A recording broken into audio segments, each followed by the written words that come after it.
I came to Ashford Manor in the autumn of my 20th year with 12 shillings, a letter of recommendation from a vicar who barely knew me, and the particular determination of a woman who has run out of every other option.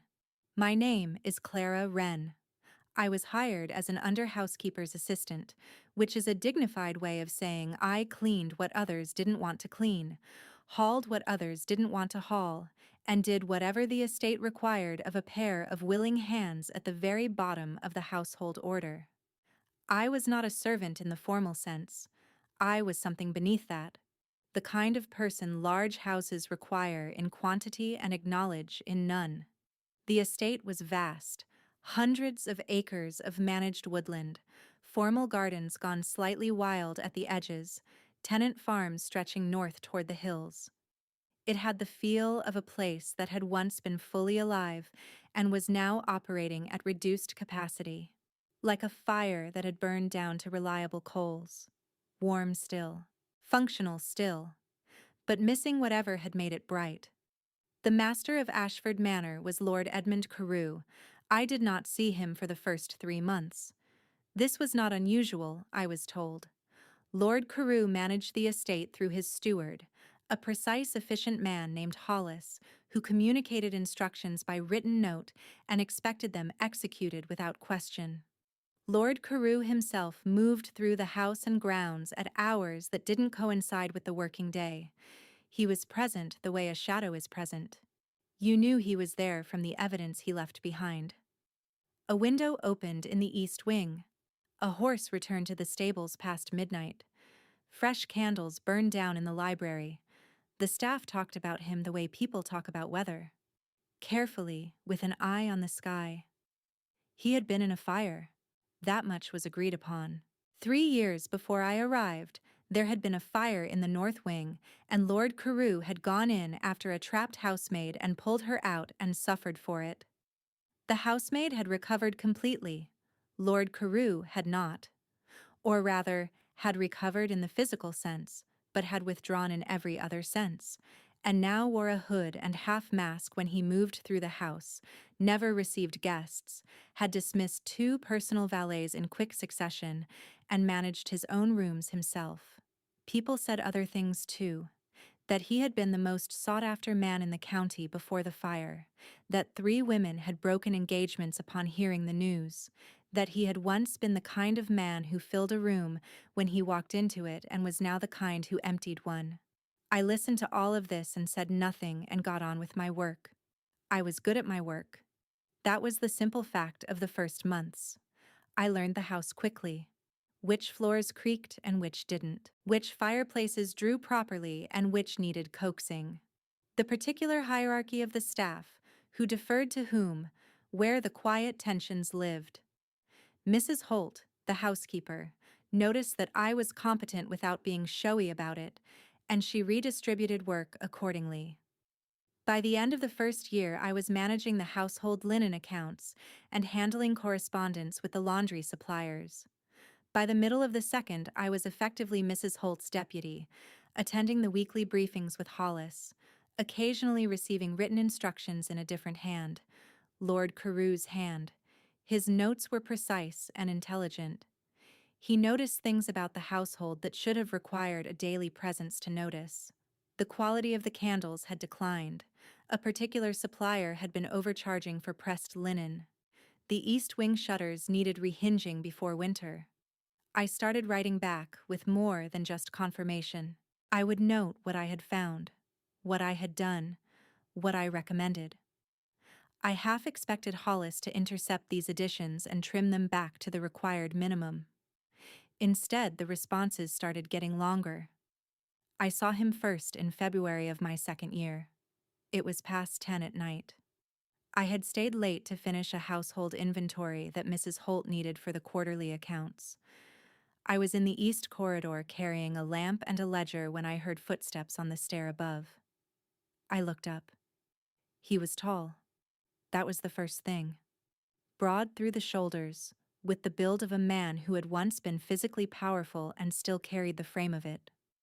He wore a long dark coat and a deep hood that shadowed his face entirely, and he stopped when he saw my lamp burning in the corridor below. We looked at each other across the stairwell. I had learned early in life that the correct response to unexpected situations was stillness, so I was still. He was still too. "You are Ren," he said. His voice was low, unhurried, the voice of a man who had stopped performing ease and arrived at the genuine version of it. "Yes, my lord," I said. He looked at the ledger in my hands, at the lamp, at the hour. "It's past 10, he said. "Mrs. Holt needs the inventory by morning," I said. "I work better when the house is quiet." A pause. "As do I," he said. He continued down the stair. I pressed myself to the wall to make room. He passed close enough that I could see the edge of the hood, the line of the mask beneath it, and I kept my eyes forward and my face neutral and my lamp steady. He paused at the bottom of the stair. "The linen supplier," he said. "Chambers and Sons." "I've already written to them," I said. "I found 3 months of discrepancies. I've requested a corrected invoice and suggested we review the contract in April." A silence. "Good," he said. He walked on toward the library. I stood in the east corridor for a moment after he was gone, my lamp in one hand and my ledger in the other, and I noticed that my heart was beating slightly faster than the situation warranted. I put that away and went back to the inventory. After that, he was less invisible. Not dramatically. He did not suddenly appear at meals or take up residence in the common areas of the house, but I started noticing him on my early rounds. A figure in a dark coat and hood moving along the east corridor before dawn, or standing at the library window looking out at the grounds.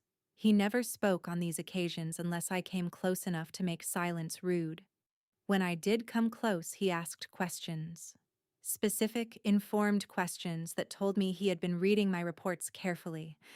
I answered directly. I had learned within 3 conversations that he had no patience for hedging. He had no patience for performance of any kind. When I spoke plainly and factually, he engaged fully.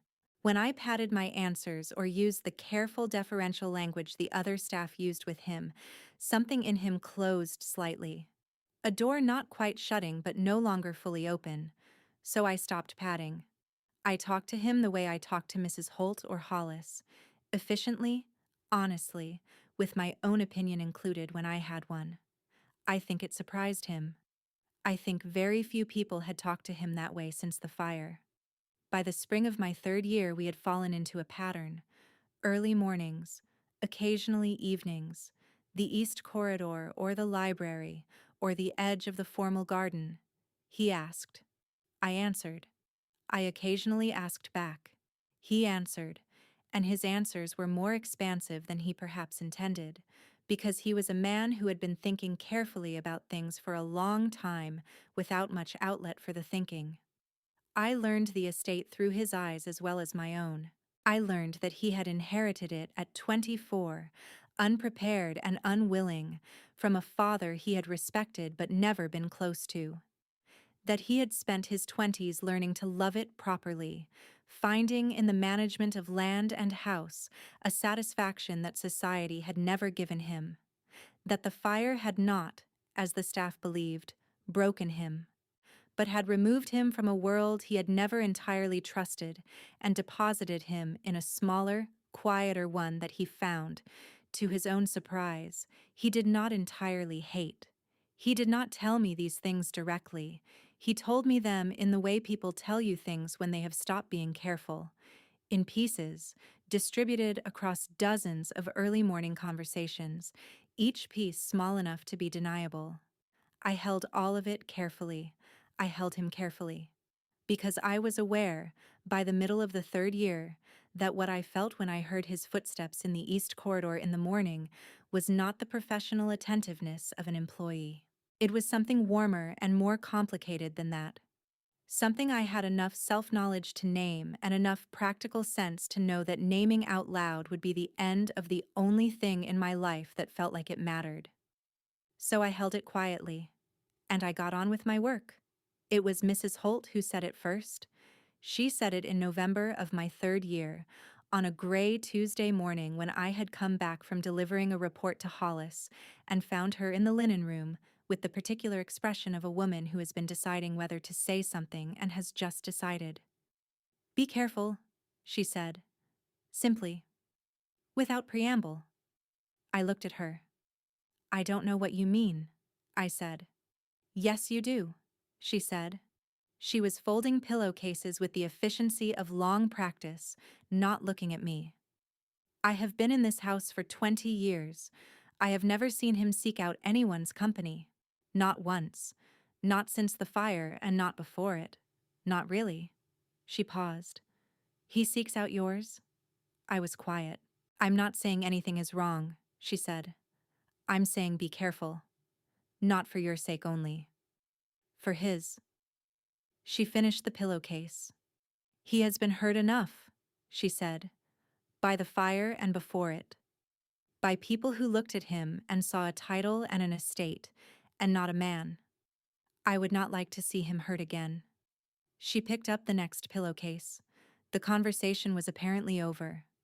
I went back to my work, but I thought about it for weeks. About what she had seen that I had been telling myself wasn't visible. About what it meant that she had felt the need to say it. About the difference between being careful for my own sake and being careful for his. I had been thinking about one. I had not been thinking enough about the other. The night everything changed was a Tuesday in late October. I had been in the East Wing all day organizing the winter supply inventory. Long, methodical work that empties your head and leaves you honest. I came back along the main corridor at dusk carrying my lamp and my finished ledger and turned the corner toward the staircase. He was there. He was standing at the tall window at the end of the corridor, not moving, looking out at the grounds in the last of the light. His hood was up. His hands were at his sides. He had the posture of a man who had come somewhere to think, and the thinking had not gone well. I nearly turned back, but he heard my footstep and turned. "Wren," he said. "My lord," I said. "I'm sorry, I'll take the back stair." "Don't," he said. I stopped. He turned back to the window. I stood in the corridor with my lamp and my ledger and waited, because I had learned that with him waiting was almost always the right thing. "How long have you been here?" he asked. "At Ashford." 3 years in November," I said. 3 years, he repeated. A pause. "Do you intend to stay?" he asked. Something moved in my chest.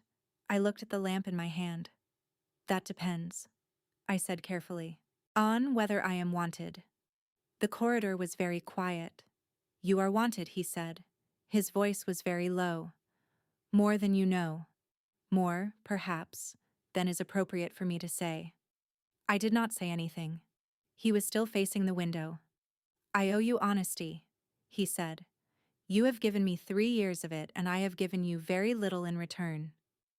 "You have given me work I respect," I said, "and conversation I value. That is not very little." "It is not enough," he said. He turned from the window. He faced me in the corridor with the lamp between us and the last of the daylight behind him, and I could see his profile, the line of the hood, the edge of the mask, and I held myself very still. He reached up, slowly, with the deliberateness of someone doing something they have thought about for a long time and are doing before they can think about it again. He pushed back the hood. Then he removed the mask. I looked at him. The fire had left its mark. Along the left side of his face, across his jaw and down his neck, the skin was changed. Scarred. Not grotesque. Not the ruin that people's careful silence had suggested. He was still, unmistakably, a man of strong and striking features. Dark eyes, a strong jaw, dark hair slightly too long at the temples.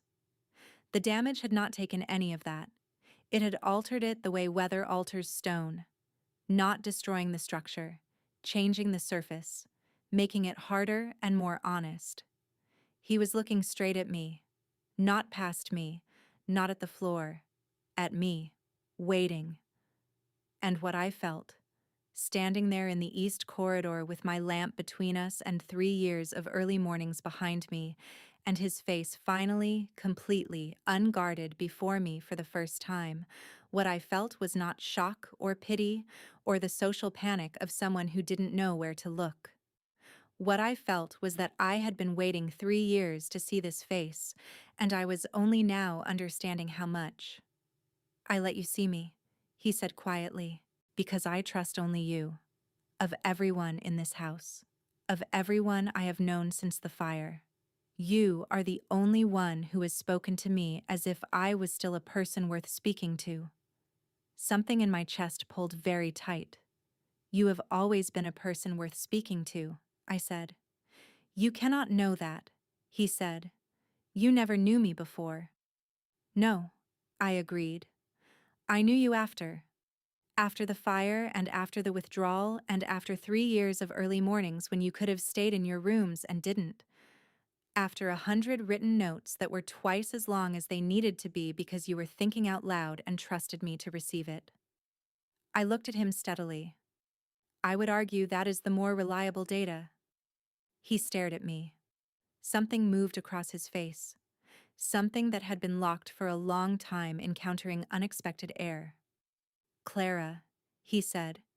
It was the first time he had used my given name. Yes, I said. I am going to say something, he said. And I need you to tell me plainly if I have misjudged. All right? He looked at me. His dark eyes were very steady and very serious, and underneath both of those things something was trembling, barely, like a flame in still air.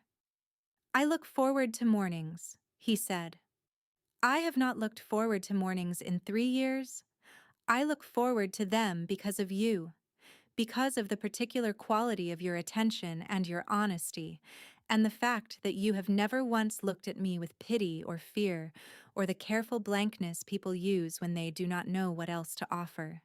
He stopped. His jaw tightened. I have been quietly undone by that for longer than I would like to admit. By you. By everything you are. And I am aware that I have no right to say so, and I am saying it anyway, because I have spent 3 years in this house deciding that the world's opinion was irrelevant to my life, and I find that conviction extending now to this as well. The corridor was very still. I looked at him, at his strong jaw and his dark eyes and his scarred face that I had been imagining for 3 years from the edge of his hood, and that was, I understood now, better than anything I had imagined. More real. More his. I look forward to mornings too, I said. He was very still. I have for 2 years, I said. I have been extremely careful about it.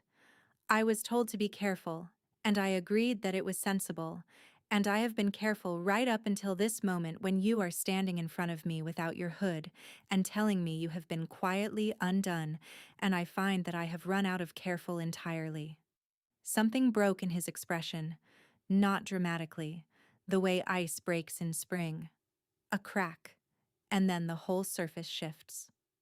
What does that mean? He asked. His voice was very low. It means, I said, that you are the most intelligent and honest and quietly remarkable man I have ever had the privilege of knowing. It means that 3 years of early mornings and written correspondence and corridor conversations have made you necessary to me in a way I did not anticipate and cannot undo. And it means that your face. I stopped, held his gaze, all of it, every part of it, is the face I look for first when I come through the door in the morning. The corridor was completely silent.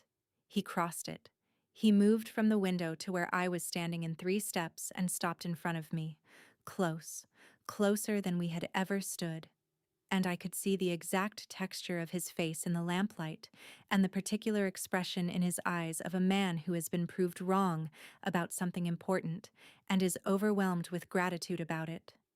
He took the lamp from my hand very gently, set it on the window ledge, and then he took my hand in both of his, carefully, like something he intended to keep. "I have been alone in this house for 3 years," he said. "I had decided that was permanent." "And now?" I said. He looked at our hands. "Now I think I was wrong," he said, "and I am extraordinarily grateful for it." We stood in the east corridor as the last light left the grounds outside, and the house settled into night around us. His hands were warm. Mine had stopped trembling. The lamp burned steadily between us, and somewhere in the east wing a clock struck 8 and neither of us moved. The winter that followed was the quietest and the fullest I had known. He did not announce anything. He was not the kind of man who announced things. He simply began appearing. At the morning briefings, standing at the back without his hood, listening. In the small dining room in the evenings, the mask gone, reading correspondence across the table while I went through the household accounts. Occasionally in the corridor late at night when I was working and he was thinking, stopping to ask what I was working on, staying to hear the answer longer than necessary. The staff noticed. Nobody said anything directly. But Agnes from the kitchen started sending 2 cups on the morning tea tray without being asked. Hollis began addressing reports to both of us. Mrs. Holt said nothing and smiled at me once with the particular expression of a woman who has said what needed saying and can now let events proceed. The hood stayed off in the house. This was not announced either. It simply stopped appearing. He moved through his own home with his face uncovered, and I watched the staff adjust in real time. The slight recalibration of people who had built a picture of someone from secondhand accounts and were now revising it against the actual person. Most of them revised it upward. He was, without the hood and the distance, easier than they had expected. Dry-humored in a way that surprised people. Precise in a way that commanded respect without demanding it. I watched this happen with the particular satisfaction of someone who has known a truth for a long time and is watching others catch up. He was careful with me in the ways that mattered. He was careful of my position in the house, of the staff's perception, of the complicated arithmetic of what we were to each other in a place where he was lord and I was employed. He did not put me in positions that would require the other staff to navigate awkwardness on my behalf. He was, in this as in everything, considerate in the specific careful way of a man who has thought about something properly rather than just feeling his way through it. I appreciated this. I told him so one morning in December, in the library, before the rest of the house was up. He looked at me over the correspondence he was reading. "Did you expect otherwise?" he asked. "No," I said honestly, "but it still matters to say." He looked at me for a moment. "You have a habit," he said, "of saying things that matter to say even when you believe they are already known." "Someone has to," I said. He almost smiled. "Yes," he said, "someone does." He went back to his correspondence. I went back to my accounts. The fire was low and the morning was dark outside, and the house was very quiet, and I sat across from him at the library table and thought that this was what I had not known I was looking for. Not comfort exactly. Not excitement exactly. Something more precise than either. The feeling of being exactly in the right place at the right time with the right person, all 3 conditions met simultaneously, which was, in my experience, extraordinarily rare. Her father came in January. I did not know there was a father to come. Edmund, I had started thinking of him as Edmund in my private thoughts. Though I had not yet said it to his face, had spoken very little of family. What little I had gathered was that he was the last of his line, that his parents were dead, that he had no siblings. What he had not mentioned was a guardian uncle. Lord Ashbourne arrived on a Wednesday morning unannounced, in a large carriage with 2 footmen, and the particular energy of a man who had decided he was owed an explanation and had been working himself into the proper state of outrage to demand it on the journey up. He was shown into the library. I was in the library. I stood when he entered, and he looked at me with the expression of a man who has encountered something he did not expect and is deciding in real time how to categorize it. Edmund came in behind him. I had not seen him encounter someone unexpected before. I watched him do it now. The slight adjustment of his posture, the quality of stillness that settled over him, different from his usual stillness, more deliberate. "Ashbourne," he said, "I wasn't expecting you." "Evidently," said his uncle, still looking at me. "This is Miss Clara Wren," Edmund said. "She manages the household.